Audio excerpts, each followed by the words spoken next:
महाराष्ट्रातल्या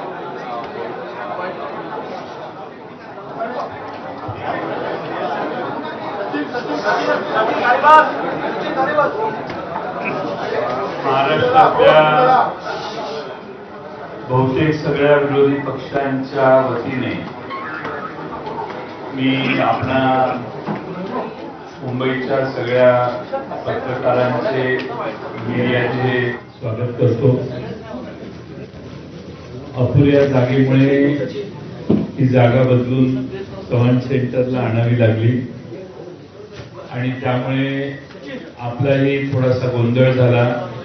पुढच्या वेळी असा गोंधळ होणार नाही याची काळजी घेतली जाईल। आपल्याला जर कोणाला नाही बऱ्याच लोकांना त्रास झाला असेल तर याच्याबद्दल आम्ही दिलगिरी व्यक्त करतो। आम्ही सर्व विरोधी पक्ष महाराष्ट्रातले काल चीफ इलेक्शन कमिशन महाराष्ट्राचे जे आहे त्यांना गेलो, त्यांना आम्ही एक निवेदन दिलं आणि निवेदनात त्यांना आम्ही महाराष्ट्रातल्या ज्या मतदार याद्या आहेत त्याच्यातल्या अनंत चुका दाखवल्या।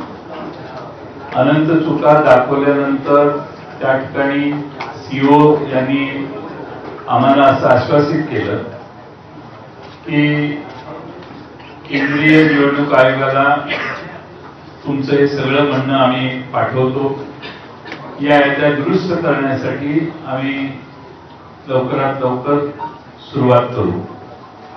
दुसऱ्या बाजूने महाराष्ट्र निवडणूक आयोग जो आहे, राज्य निवडणूक आयोग, त्यांच्या काही जबाबदाऱ्या आहेत असं त्यांनी सुचवल्यामुळं आज त्यांचे प्रश्न आणि दोघांचे प्रश्न म्हणून आज आम्ही त्यांची भेट घेतली।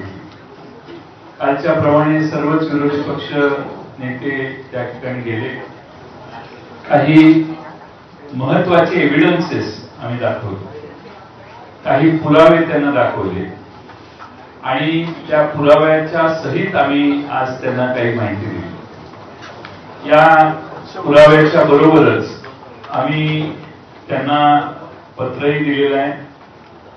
पत्र देत असताना मतदार यादीत मोठ्या प्रमाणात मतदारांचे पत्ते अपूर्ण चुकीचे घातलेले आहेत, घर क्रमांक चुकीचे आहेत, तसेच प्रत्यक्षात संबंधित व्यक्ती त्या मतदार यादीत नोंद आहे ती त्या पत्त्यावर राहत नाही। मी काही उदाहरणं त्यांना दिली। त्यामध्ये मुरबाडमध्ये जे मतदार आहे, मुरबाड मतदारसंघामध्ये, त्या मुरबाड मतदारसंघामध्ये बूथ क्रमांक 8 मध्ये 400 मतदारांचं एक घर आहे। 400 मतदार आहेत की ज्यांच्या घरासमोर फक्त डॅश आहे, म्हणजे घर नंबर डॅश आहे। बडनेरा विधानसभा मतदारसंघ बूथ नंबर 211 वरती 450 मतदारांचं घर क्रमांक 0 लिहिलेलं आहे।